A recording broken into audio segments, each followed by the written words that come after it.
Hello, ladies and gentlemen, beautiful people from around the world. We gather today to watch some competitors duke it out in Cosmonarchy.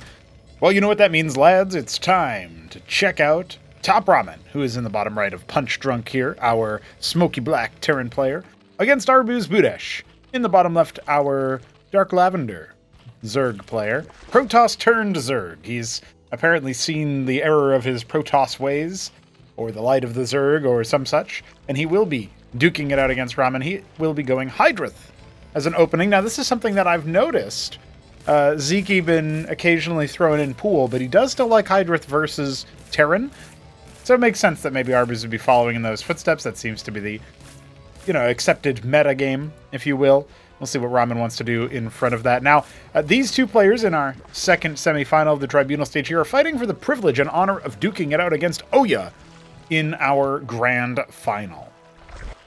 In which case, the finalist here that wins, the finalist that wins in that Oya versus whoever wins here match, is going to be qualified directly to the battlement stage, skipping out on all of the Acropolis-centric competition until then, which is, many months away, many months in the making. Nice to book your ticket early if you can. Zeke already has done so over TopRamen 3-1 in the exact matchup that we watch now. And that was in the consolidation final after Ayud took everybody's money.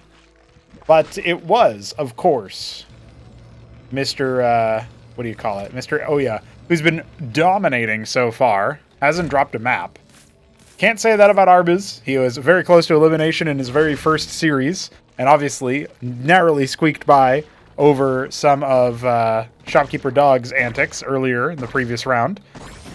Shocked us all to see him find success in subsequent matches. And then obviously TopRamen on the other side. He was brought to an inch of his life, you could say, by Sausage's Protoss. So I was interested in seeing how Ramen would shake down versus Oya, very different style, but we're going to have to see if he can make it over the line versus Arbuz. No matter who wins here, it's going to be an interesting head-to-head.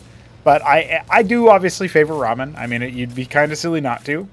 I will only couch that by saying I know he hasn't had a lot of time to practice lately, whereas Arbuz is a kind of a grinder. He's like a subtle grinder. You ask him, he'll be like, "No, I don't play that much." And you look at his games played. He plays a lot. So just a little something to think about there.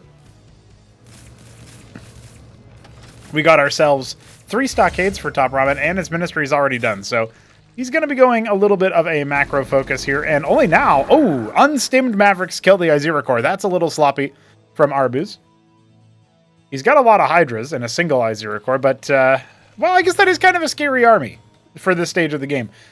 No anchor, no real high ground advantage unless he can abuse this very narrow little trench here that we've got. This is, of course, a port of Knockout. I almost said Kickback. That's a different map. Bit of a slow going on the stim there. He's going to need to be a little bit more watchful as the Hurricanes come out. That's going to change the calculus of the fight quite a bit. Again, Arbuz kind of taking a bit of a lackluster opening set of fights. And we are going to have Ramen start to give chase with the stim. The stim chase is interesting because it does obviously take a little bit of attention away from you. I love that the Watchdog is here for the scout as well. Takes a couple of stray hits in the meanwhile, and Hydra's can be pretty deadly. It doesn't look like that scout is going to be long for this world. However, it will spot that Arbuz is back behind this. Anti-drop, getting his own hatch. Actually, he puts two Hydras off to finish it off. That's actually really good information play there for Arbuz. And he can hunt down some of these Mavericks and kind of poke holes in the defense a little bit. Hurricanes are not aptly pre-positioned, shall we say. And I do like that Ramen is kind of threatening to just, move across the map kind of push. I love that his, one extra Maverick is sent to me. I don't think that was intentional, but it's kind of cute to dog the Hydras in that respect. Now he's going to preemptively come back thinking that, Arbuz is going to try to do for a bit of a run-by.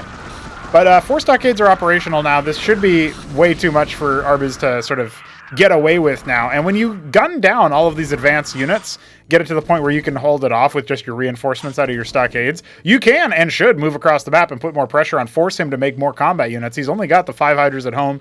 He's got a bunch of idle workers. This is an opportunity for Ramen, albeit with a bit of a glass army. You look at how many stims they've had to endure, how many pot shots they've been taking. This isn't an easy army to move across the map with and find instant success. However, forcing your opponent to invest in more defensive infrastructure here, be it static defense as we see being made, be it more military units, and striking while the iron is hot, that's what we need to see Ramen do. The Unburrow comes out, the Izira Core immediately burst down, so too is that was about to be a Circuith. It was still a Kagrant. And now going back to a high ground advantage point where you can try your best to take some fights. You got some reinforcements coming in as well. There's the stim. And, you know, even peppering down the Izira Cores is fine here. He doesn't quite focus the damage out, but getting some good damage onto them. You just want to nip any opportunity for a successful counterattack that actually does damage to you in the bud. You've forced them to make the units instead of the workers. And so that makes a lot of sense to me. Now, Cestus also makes a lot of sense, but it won't be up in time for the fight. Now, thankfully, these Hurricans are naturally rallying towards the front. Going to be a lot of Mavericks in the meanwhile. Arb is just kind of moving directly across the other side of the map. Is a little bit quizzical in some ways. You can see all of his Azira Cores are basically dead. He's kind of doing a little bit of pressure over here, but he loses that one too. And there we go. 5 Mavericks get loaded up off of the rally, and I don't think the Trojan is going to stick around for any length of time. It's just going to be dispatched with that. Hydras are not going to hug the bottom of the map, so they won't spot it. Now the Circuith is here. If there were like 3 Hurricans and making up the filling out that Trojan, you wouldn't care about the Circuith. 5 Mavericks do kind of care, especially as some combat units are going to be soon to hatch. But when you drop here and you can see the complexion of the worker line, like Ramen has a much better economy. He's rushing straight up to tier 2, which is an interesting tact. Remember that he is under the pump a little bit. And yeah, you can go after the workers, you can go after the Larvosk here. You got to do something. Get a little bit of damage dealt. Meanwhile, diving in at the same time, testing Arbuz's micro and multitasking. This is a very fragile situation for Ramen. He does not have a lot of military units. It was only five Mavericks that were earmarked for the fight, but he did also cut a lot of military production to get that tier 2 up. And this might just be an opportunity for Arbuz to dive in. Now, there's no anchor, which definitely feels like a whimsical choice, you know what I mean? He's going to try to put it down now, but there's no hope for there.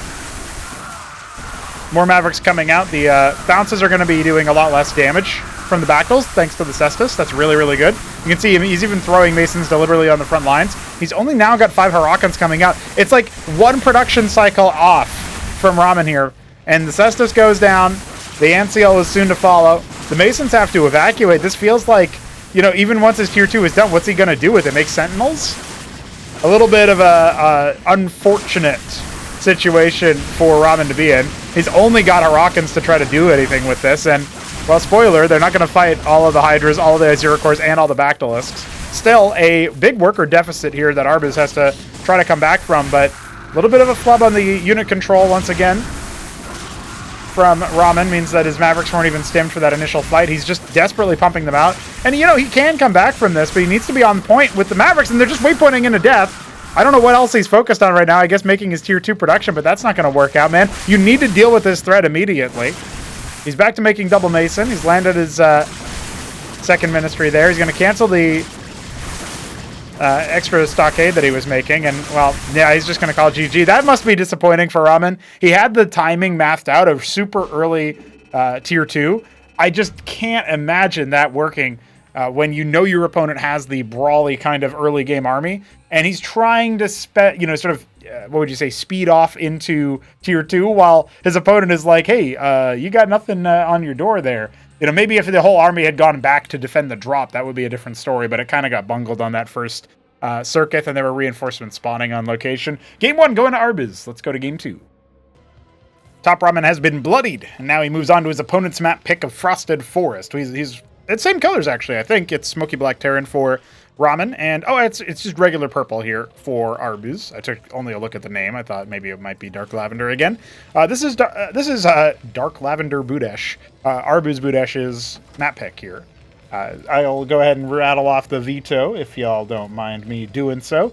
We have Punch Drunk, of course, picked by TopRamen. Arbuz picking Frosted Forest. This is after they banned Battle Spectre for Ramen.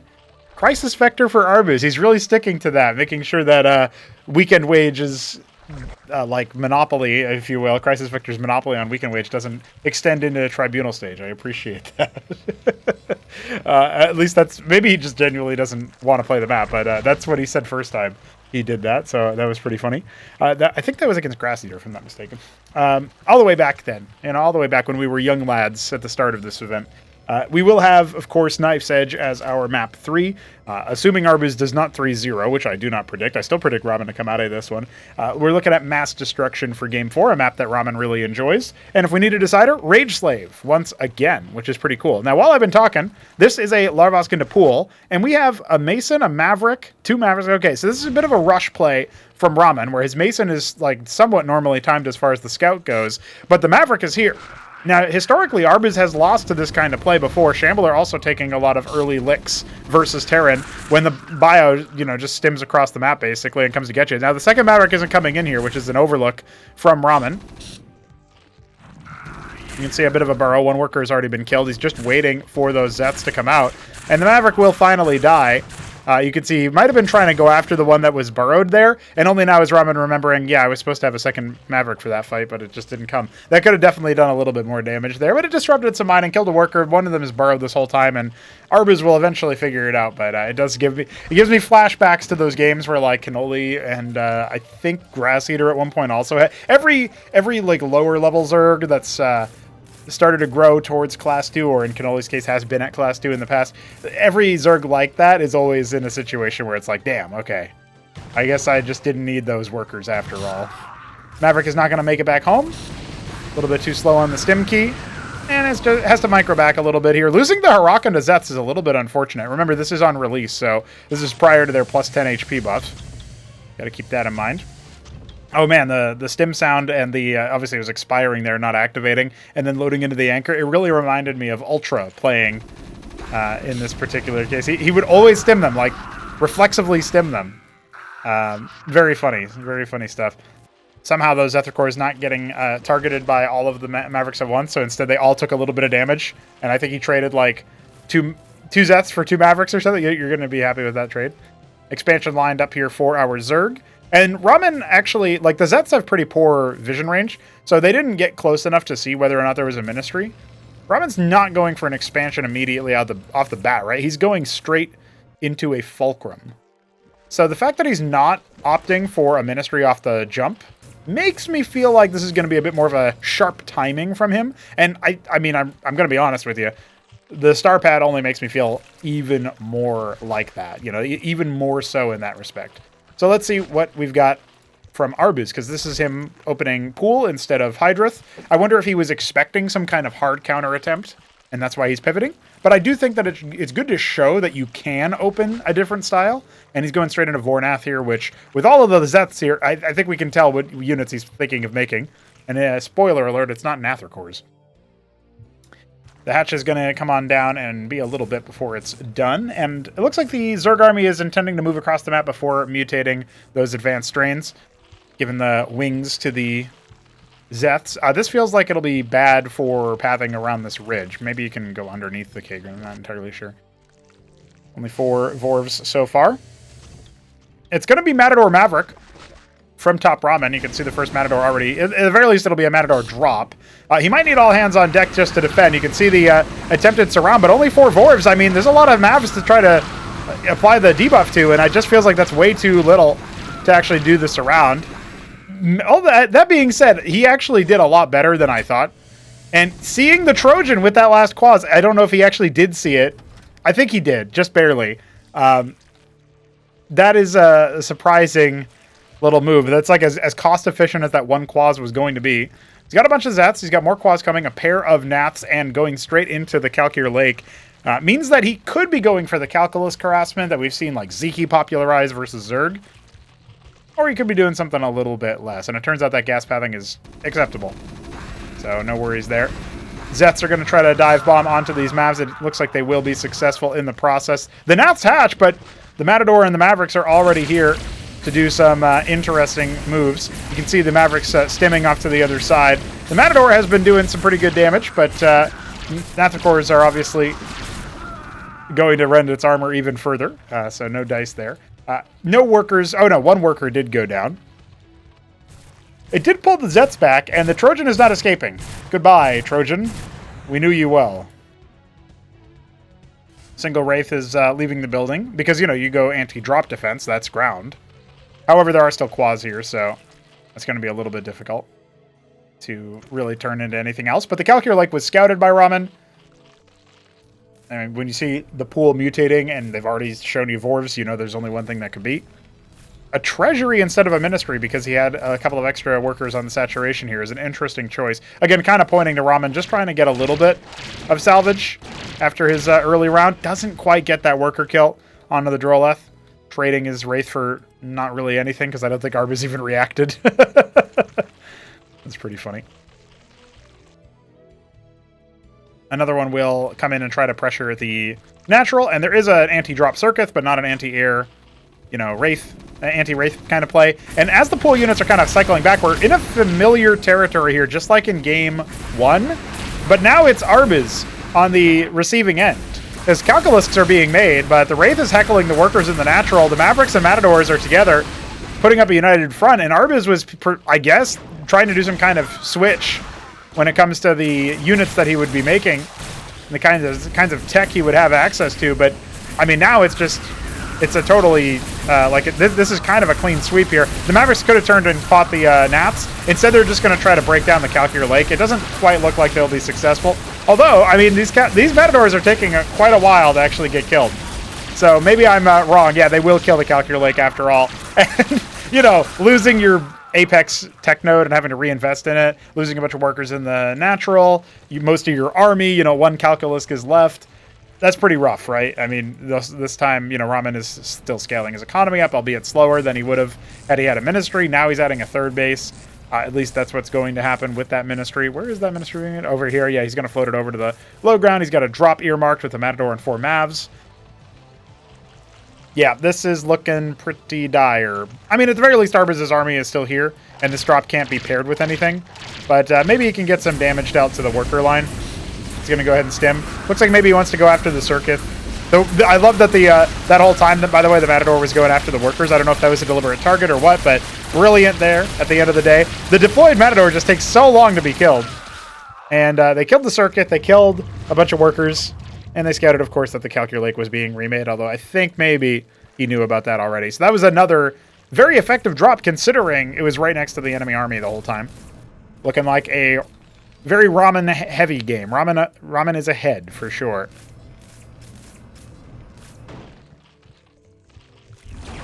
Wraith heckling here. One Calculusk is not enough to stop worker damage. Although, the fact that Ramen pulls away, kind of an interesting choice there.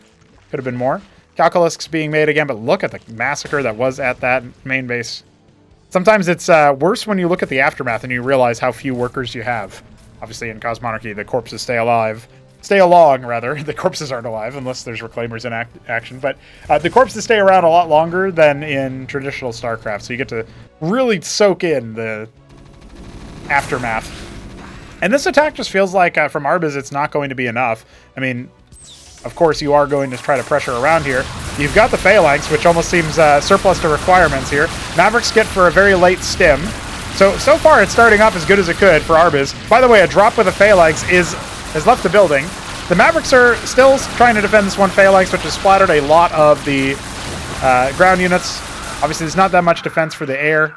So we still have these 6 Calculusks that can and will do a lot of damage. Phalanx goes down. We're swapping off the Treasury for the Ministry, which is going to cause some trouble for the Masons.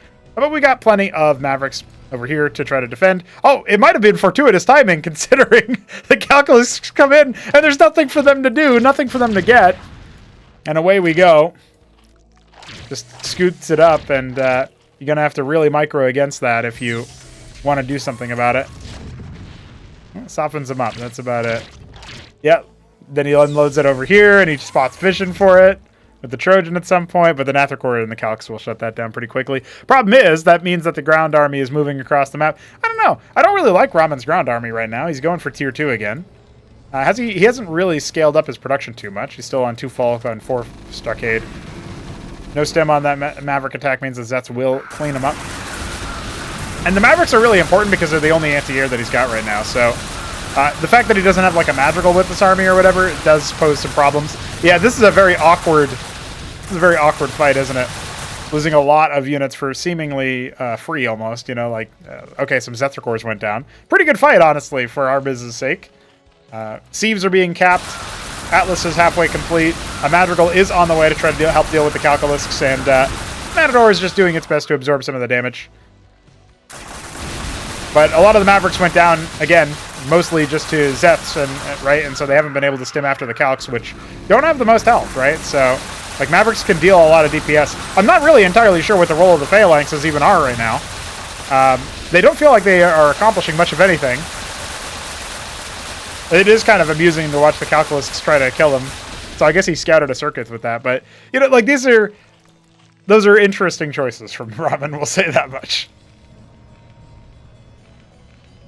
I love the one Maverick in the anchor, by the way. It's hard to tell, like, viscerally when you just walk past the anchor how many are shooting at you. So as long as there's any presence at all. It's kind of like how in Starcraft 2, the bunker looks garrisoned visually when you have the any unit in there. And it doesn't change in appearance how garrisoned it looks, as long as you have a unit. This is like a little bit of a read there. And we could have probably done something like that in Cosmonarchy, but I didn't feel like it was particularly worthwhile. But I'm just kind of pointing it out. It's similar enough. When you're seeing it in action, you fly over it or whatever. Now, this particular fight should be a lot better for Ramen. He's got way more Mavericks that stay alive for way longer because of the angle of attack. So many of them balled up versus the melee. The Madrigals are going to be able to try to hunt down some of these Calculisks, so already some of them have died. Remember that Arbuz is operating on very slim margins here. Ramen has a third base that's starting to get saturated in the minerals department. He's got a Watchdog and a Cestus to try to fend off the Calculisks, and he can use the Masons to repair that single Watchdog while it's under duress from multiple Calcs, so would take quite a bit. Now the Madrigals are hunting down those air units, and, well, it's going to be really hard. I mean, now's the time where if you had Phalanx, okay, I could see an argument, right? You can try to pinch these circuits, but you almost don't really need to worry about them when you can just kind of deploy some of these Madrigals if you really need to, and then have the Stimmed Mavericks handle the rest.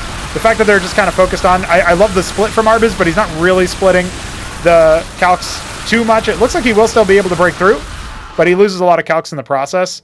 Yeah, 3 Madrigals going down isn't nothing. Ramen could have maybe pulled back from that position or waited for his Matadors to show up so that he could deal with the ground army.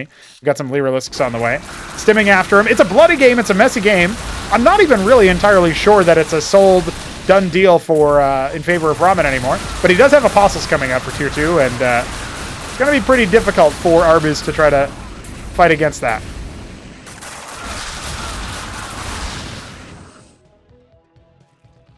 Well, while we wait for that to particularly foment, we still have a little bit more going on for Ramen's tech development. He's got 2 captaincies. Yeah, that's basically what I tracked earlier. Is he going to add anything else? Well, I guess more captaincies. A 4th base on the way. Treasury is pretty well sustained at this point as far as its impact is concerned. It's pretty well saturated. And Arbuz just happily working, you know, uphill in the snow both ways, doing his best to come back all the way versus a curious composition from Ramen, now adding Cyprians, which I feel like have been maybe long overdue. I didn't even mention them earlier, but definitely feel like they would have done their job. These quads are earmarked for, they're just going to kind of shift move around. Oh, frontlining Madrigal takes center stage there. We're going to see some of the bells toll, and yeah, deploying the Madrigals in the backline here is actually really good because it helps you deal with all of those frontline threats, the ground army threats seeming to be the bigger deals. And we are going to get the Cyprian drop. That's what those Cyprians were for. Quaz trying to kill the Masons is going to be an interesting choice. We're going to have Sentinels being made right in front of them. Yeah, as they get battled, they get disassembled by the Masons. Now, if you kill a unit with a Mason, it should have the Oskozi scrapping passive. Not really, but it's a funny thought. Arbuz hasn't really had the ability to do much of anything other than what he's been doing with the units, but he does have a lot of Vespene, so there is that. Right about now, his base is kind of... I mean, this is not a great position to drop it. This base is mostly, like, depleted anyway. So it wasn't a big loss. The other Cyprian was really trying to make it to that Trojan and just walked into a fucking the wrong neighborhood. Immediately domed. Ministry can lift off because it is indeed finished. Big evacuation, big timing there. And the Sentinels are going to help stop the run-bys easily enough. And Arbuz is moving across the map again. I really don't feel like the right units were always made here, and the right choices were always made by Ramen. This game has turned from, like, he's still up by 51 workers, so or whatever, to 53 workers. This is kind of outrageous. It's kind of ridiculous, actually. I guess this is like 46 workers or whatever, but a little bit bizarre. We've got a Hydroth then on the way, but all of the Calculisks are stacked up, and that's no good versus the Madrigals. They do get forced to deploy, but he just can't keep taking these fights. At some point, the economic reality has to set in. It doesn't really matter how poor the composition of Sir Ramen is. But the Sentinels pushing him away. Got a creep forward with Sentinels. That's how he's securing his 4th base. Again, I don't know. It's like Ramen has taken a challenge to win with the composition. You heard Thermal was going to be playing. He's like, I could do stuff like that too, right? And so his comp is... it's not quite doing it. It's not quite doing it. He can try to drop this 3rd base. That's always good. The burrow is a hilarious measure, but, makes sense. Oh, and now the Calcs come this way. Now the Madrigals are nearby, so he can pull those and defend. But yeah, it's right to call him out. In fact, he's going to bypass that extra base entirely and just go after the main base. Oh no, he's going to try to go after the workers here, yeah. That does make a lot more sense. He's going to try to do the repairs. Honestly, it's kind of working out.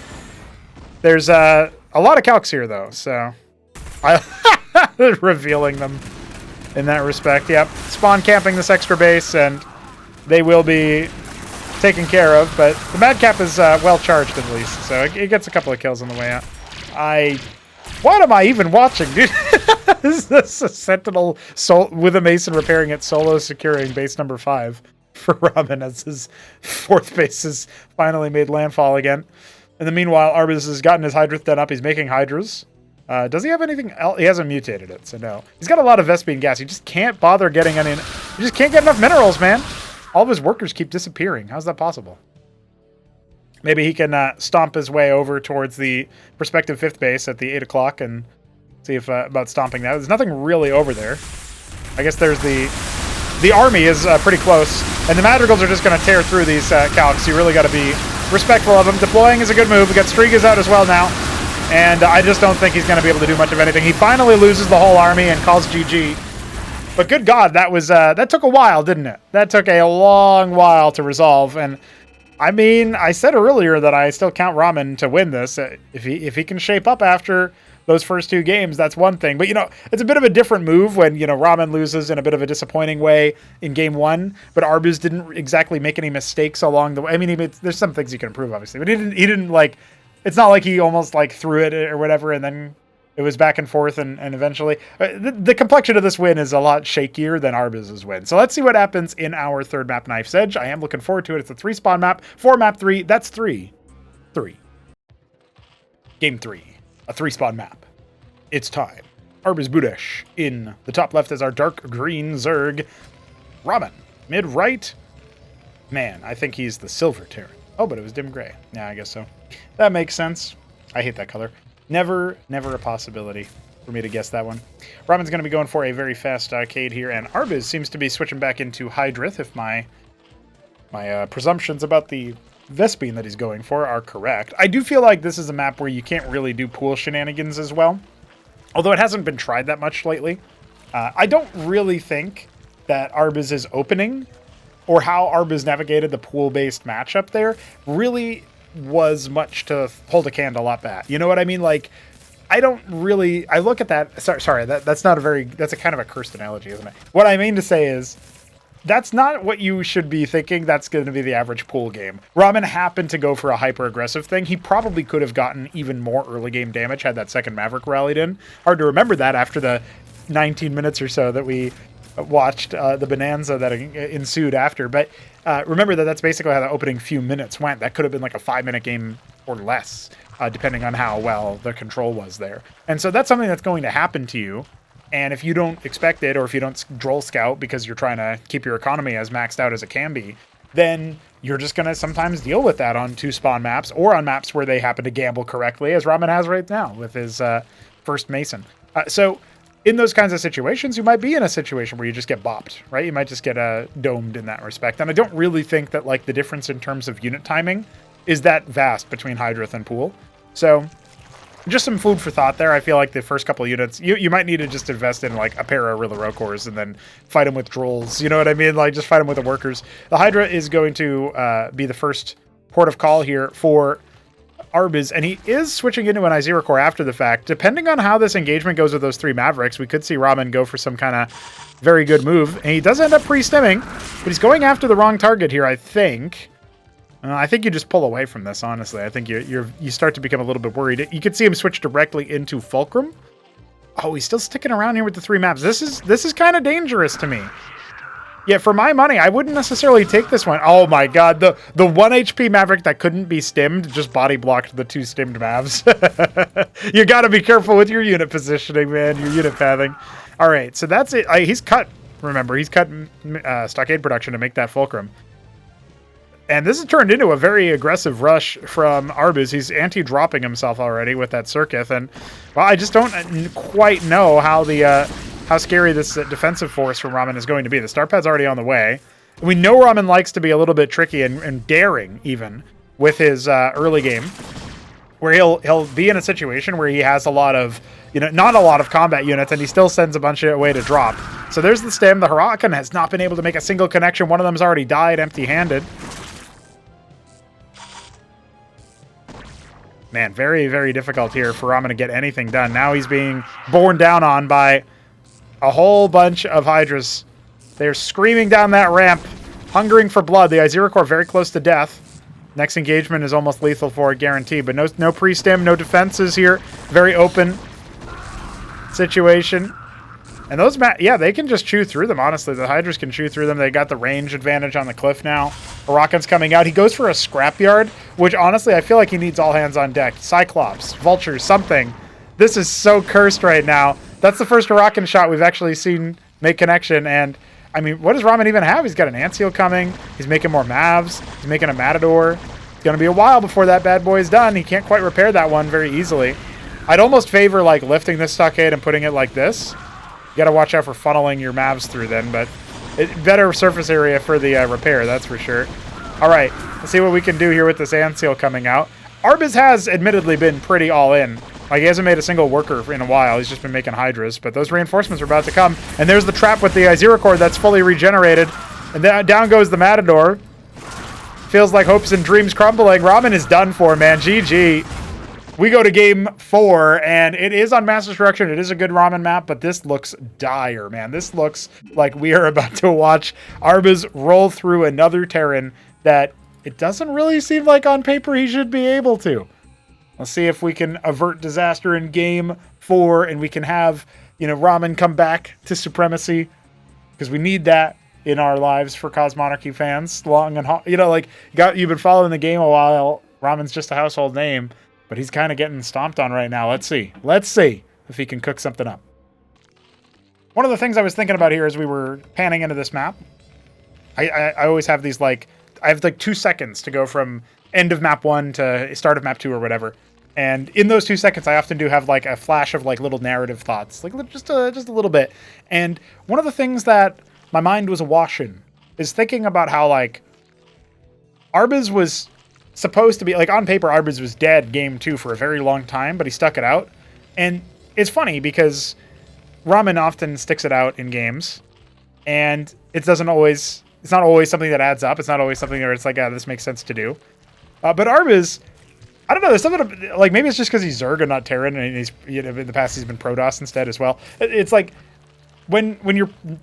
when he was trying to navigate the matchup down 50 workers or almost 50 workers at one point, and he's still Ramen's still making these mistakes and not quite closing it out as fast as he wants to, and now he's going mech instead of bio, by the way. That's worth noting here. It is into Hydra cross spawn on Mass Destruction.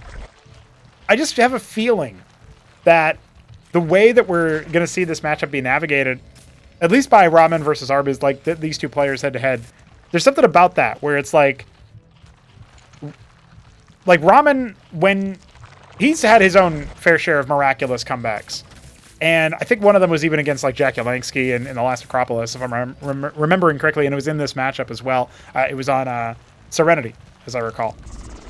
And it was just, one of the most bizarre things it's one of the most bizarre things to see somebody like throw a game after that, after, you know, like having such an advantage and still being come back on, and like what does that do to your mental? Well, Ramen didn't get that comeback didn't happen for Arbuz in game 2, but Ramen did make a lot of mistakes in the path to navigating to victory, and Arbuz made sure to expose him to those. Like, he hauled out and like made sure, like, are you gonna kill me? Are you gonna finish me off, or are you gonna let me to stay in this game for a little bit? And there's something psychological about that I wonder.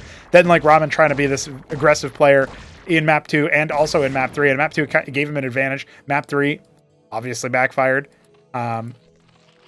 Maybe the Fulcrum into Scrapyard was more of the backfire. If he had just had steady, stockade production, he probably would have been in a better position. But nonetheless, Hydras are scary. Azira cores are scary. They're combing the map right now, looking for where Ramen is. They've obviously revealed their position here in the top left. It is ArbuzBudesh, the Mint Zerg player, and Ramen in the bottom right, the Snow Terran player. He's gone back. He's gone to Falk with Vultures, and he might just decide to take a page out of PvT, or a TVP rather, and see about going for that fast tier 2, which he did do a good amount of earlier. We'll see how quickly Arbuz sort of like makes his presence known here, how quickly he notices that his Hydra is stunned. And the answer is, well, it's dead already, so it doesn't really matter. Trying to use the superior micro ability of Vultures for now, and I would love to see Ramen go for... Oh, he's going for a Ministry. I don't know that I would love to see him do that, but, he's got enough mines. I think he's okay. He's just got to be really mindful of that early micro. I'd love to see him go for some extra Vespene and start thinking about Cyclops, because versus Zerg, versus Hydrath armies, they... Actually, I think Cyclops struggle more versus Pool than they do versus Hydrath, in my opinion, or at least like on paper they ought to, because the Cyclops are splashing a higher percentage of the Hydrath army compared to the Pool army, and I think that that's just like how it is, you know what I mean? But it looks like Ramen is thinking instead of going for triple stockade, he'll probably add the Scrapyard next, and then he's going to go Maverick Matador. That's probably... I haven't seen this game before, but that's just sort of my speculation. Triple Izzy drop headed for Ramen's main. This is something that Arbuz has not pulled out in a while. In fact, all series long, he has not dropped, and there is no anti-drop presence with any of the Vulture mines. This does leave Arbuz open to some kind of counter push, though. If the Vultures get across the map and the Azira cores aren't there to defend, these Hydras are kind of sitting ducks. A lot will come down to micro. We'll see how on point Ramen is, and how many units he even wants to make in the interim. He's actually foregone the expected Scrapyard and instead just finishing up the stockades. Now he's going to come in here and see just a few Hydras, really. Yeah, this is scary, honestly, for Arbuz. I'd be a little bit sweaty worrying about this, especially since, every time Terran loses, Vulture gets plus 20 HP, and, that's the meme he goes for. Azira Court going to be salvoed down nice and early. Now it's a little bit more fightable. Certainly brawlable. Remember, Arbuz is dropping at the same time, and there's nothing over here. Scrapyard is on the way. I guess there's some units at the natural he can still go for. Kills the Kagrant, is effectively killing a worker in the process there, so not too bad, but he does need to pull back, and only now is he going to actually see those units. Well, he won't even really see them. Needs to actually take his Mavs and turn them around, because these Masons need to get the hell out of dodge. The worker count isn't stupendous for Ramen, and especially after losing all those poor Masons earlier. The drop, I would say, definitely paying for itself. And now he's got to reallocate the Masons in the process as they do their strange dance. Some mines laid offensively. Unlikely to provide too much value yet. But Starpad on the way. Scrapyard is done. And the Ovoleth is also good for just detecting the mines, right? And so we got Bactylisks earmarked for glory here. Arbuz is going for the ski-backed scab up there, so we can surmise that's what he wants. I actually think with a healthy amount of mines and, phalanxes, you can pretty, not easily deal with Bactylisks, but that is like a possibility to do so. Grind through the front line. But you kind of do need Cyclops for that too, I think. I don't know. A little bit awkward if you're trying to rely only on mech. Obviously, we know Ramen isn't. He's got all those extra stockades there. He picks off another Hydra. He lost a lot of Vultures in the process, so not exactly an even trade. With the ski back to complete, instantly 3 Hydras get turned to Bactyls. I do love that the Vultures are switching into a bit more of a patrol-based route here. Try to control the map, make sure we don't have too much in the way of, you know, expansion attempts. You got these low ground mineral only bases here that are a bit of a funky feature of mass destruction. And, you know, you can come in here and snipe some workers. I don't hate going after the Kagrant there. Effectively kills a worker. It's a little bit more expensive. And he confirms where the army is. He doesn't actually get attacked by any Bactyls, so he doesn't immediately know the tech is there. I guess the Matadors might be the choice du jour for the anti-Bactyl. If he pays attention to these units, he's definitely going to know. Ah, the hatch tried to plug this up. Actually, I don't know if vultures can make it through there. That's pretty nifty. That's a tech on this map that we don't really see too often. Arbuz does like mass destruction. He's kind of a fan. Oh, vultures can slip by, so never mind. No tech, actually. Getting one Droleth per vulture. Not bad. Not bad considering how long they've been around. They've laid their mines, all that. And now, as this army leaves, this Trojan is going to arrive and get some good damage dealt to the workers in here. Depending on the response time, of course. No combat units. I guess there's 2 Hydras here. The Circuit isn't actually going to clear this. You'd be surprised how effective they can be. Loads them up. The mines are being cleared on the other side. It's a little bit dangerous to just ignore this drop for now. Going after the workers. He will kill a couple more. That's very good. And now it comes down to the hold. We've got Matadors. We've got an Ant Seal. Hurricanes and Mavs. Man, this Phalanxes are on the way, but it's a long time before they're going to be done. Where's the Stim at? Stim Mavericks need to be re-stimmed very soon. They're going to run out. Oh, they already ran out at one point. Not really focusing down really anything. It feels like he could have maybe run down the Bactyls there, but obviously giving some deference to the Hydras. They're pretty heavy hitters. Now he's got to play around these Phalanxes. The drop did good damage. If Ramen can hold out on the other side without losing too many of his own workers, or without just losing the whole game, I guess. That's another possibility here. Evacuating the workers. He probably should have done that before as he was setting up the Phalanx. So now we're back down to even workers, basically.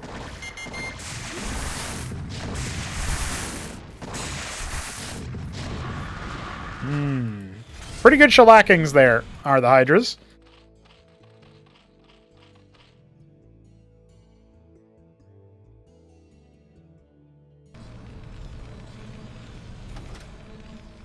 Triple Phalanx. And a whole lot of Mavs. A couple Matadors are coming.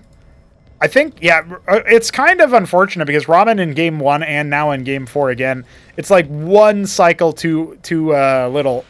If that attack had hit like just slightly earlier in the matchup, and he had his Phalanxes already in position, you know, just asking for 30 seconds, you know, and Ramen is in a much better position to do a commanding hold. Or at least a better hold, and thin the herd and make it so that he doesn't lose as many workers on the way back. But Arbuz has remade his workers, taken the 12 o'clock position, started to entrench it, switched into some Skithra-cores, and he's making a Zorka's Shroud as well. How many Skiths is he actually making here?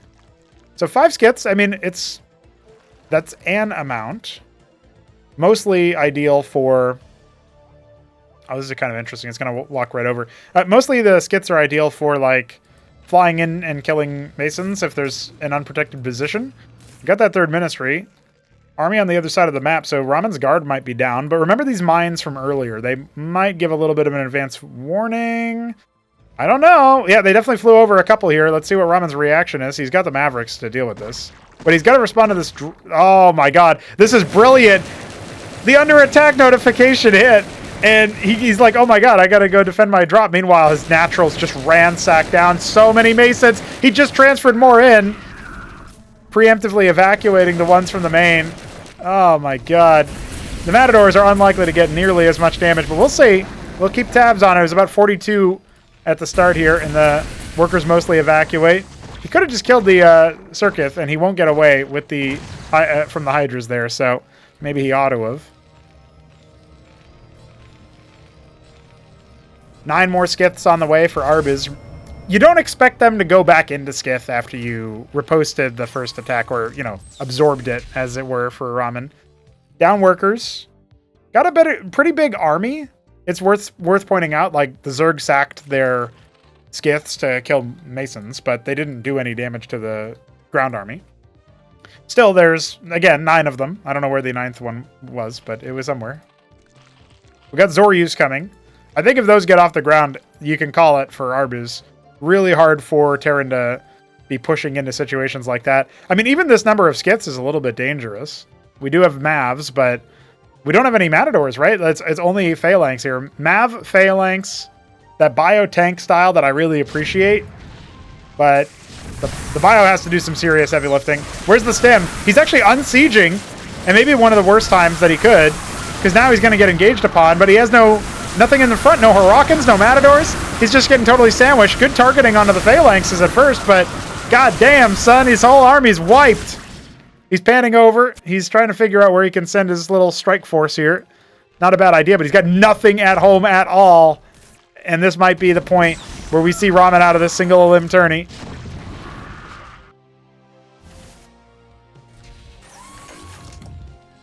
Cestus out of the way. I don't think that's going to be enough, my man. It's not forcing the Zerg army back. Arbuz has that understanding. He knows he can clean it up slowly over time, and he will. And there's just nothing to defend this. GG's. Ramen is eliminated. Arbuz faces Oya in the grand final. And it's a completely different matchup. Arbuz has played ZVZ, now 2 ZVTs. And if he wants to book his ticket early, he'd have to continue the upset train and charge in, put his balls on the table and say, oh yeah, you might be a pro in StarCraft 1, but I know my way around Cosmonarchy. Wow. Well, thanks for joining me, guys. We'll be back to have some more fun with Cosmonarchy. One more match in the Tribunal stage, number 2. And then we'll be figuring out when Tribunal number 3 is. Conservatively, I'm going to say, we decided that we would take the month of October off for starting an event. Obviously, we're ending it in October. Yeah, the next Tribunal will be in November then, most likely. Or maybe it'll be like a December thing, one or the other. We'll figure it out. But we're cooking up the Escozy. We're figuring out details on the 4th race and when they will be available for play. I look forward to seeing you guys for that, but stay tuned for at least one more match here in the Tribunal stage where we figure out who's punching their ticket in. Will it be Oya or will it be Arbuz?